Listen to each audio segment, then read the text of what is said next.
బొమ్మ దగ్గర రావడం జరిగింది. ముఖ్యంగా బ్యాంకులు, రెండవది వర్గీకరణ, మూడవది అభివృద్ధి. ఒకప్పుడు దేశంలో అంటరానితనం ఉండేది. 100 సంవత్సరాల నాడు గాంధీ గారు చిత్తూరుకు రావడం జరిగింది. గాంధీ గారు చిత్తూరుకు వచ్చి ఈ విగ్రహం దగ్గర 2 మాటలే మాట్లాడాడు, 5 నిమిషాలు. ఒకటి దేశానికి స్వతంత్రం, రెండవది దేశంలో అంటరానితనం నిర్మూలన. మరి ఈరోజు అంటరానితనం అంటే ఏందో జనాలు మర్చిపోయారు, తెలీదు. ఒకప్పుడు మాలా మాదిగలను తాకేవాళ్ళు కాదు, రోడ్లపైకి రానిచ్చేవాళ్ళు కాదు, మూతికి ముంత కట్టుకొని వెనకాల మరి చీపురు గట్ట కట్టుకొని తిరిగేవాళ్ళు ఎస్సీలు. అటువంటి ఎస్సీలకు ఈరోజు దేశంలో రిజర్వేషన్లు తీసుకొని వచ్చింది కాంగ్రెస్ పార్టీ, మహాత్మా గాంధీ గారు, జవహర్లాల్ నెహ్రూ, అంబేద్కర్ గారి కృషి వల్ల. ఈరోజు ఎస్సీలకు 15% రిజర్వేషన్లు ఇవ్వడం జరిగింది. ఎస్టీలకు 7.5%. మరి ఓబీసీలకు సోనియా గాంధీ కృషితో 27% రిజర్వేషన్లు ఇవ్వడం జరిగింది. కానీ అనుకున్నంత అభివృద్ధి రావటం లేదు. ఎస్సీల పరిస్థితి చిత్తూరు జిల్లాలో చాలా అధ్వానంగా ఉంది. ఓబీసీల పరిస్థితి చిత్తూరు జిల్లాలో చాలా చాలా చాలా అధ్వానంగా ఉంది. ఎస్సీల ఆర్థిక పరిస్థితిలో చాలా మరి ఒక్క దినానికి 1 పూట కూడా భోజనం చేయలేకపోతున్నారు. మరి ఓబీసీల పరిస్థితి కూడా దినంలో 2 పూటలు భోజనం చేయలేకపోతున్నారు. ఈ పరిస్థితుల్లో భారతదేశం ఉంది. బ్యాంకుల్లో డబ్బు ఫుల్గా మూలుగుతూ ఉంది.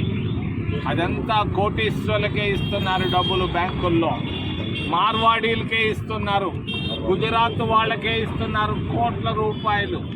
మొన్న ఒక ఆయన 45,000 కోట్ల రూపాయలు అప్పు తీసుకున్నాడు. ఒక్క వ్యక్తి 45,000 కోట్ల రూపాయలు అప్పు తీసుకుంటే ఆయన 1% కట్టి 99% మాఫీ చేసుకున్నాడు.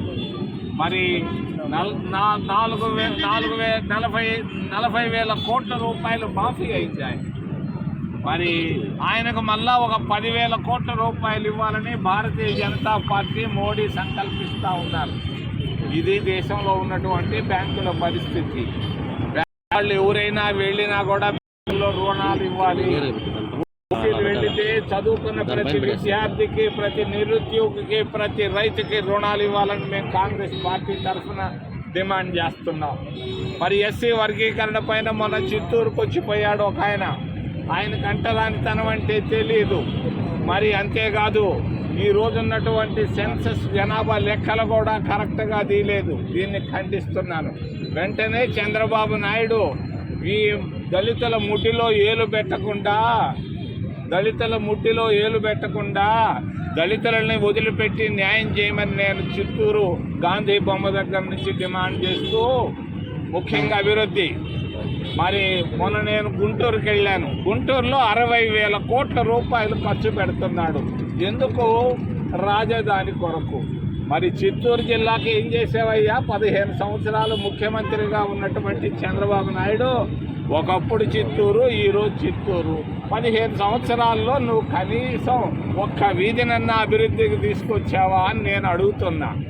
ఏం చేశావు చిత్తూరుకి? వెంటనే 60,000 కోట్ల రూపాయలు అక్కడ ఖర్చు పెట్టకుండా చిత్తూరుకి టౌన్కి ఒక 1,000 కోట్ల రూపాయలు ఇవ్వాలని నేను కాంగ్రెస్ పార్టీ తరఫున చంద్రబాబు నాయుడుని డిమాండ్ చేస్తూ, మరి వర్గీకరణ ఆపాలి. ఆ చిత్తూరుని, అన్ని జిల్లాలని, రాయలసీమలో ఉన్న ప్రతి జిల్లాని అభివృద్ధికి తీసుకురావాలి. అంతేకాకుండా మరి బ్యాంకుల్లో ప్రతి పేడికి లోన్లు డిమాండ్ చేస్తూ ఏదైనా ప్రశ్నలు ఉంటే మిమ్మల్ని అడగమని చేతులెత్తి ప్రార్థిస్తున్నా.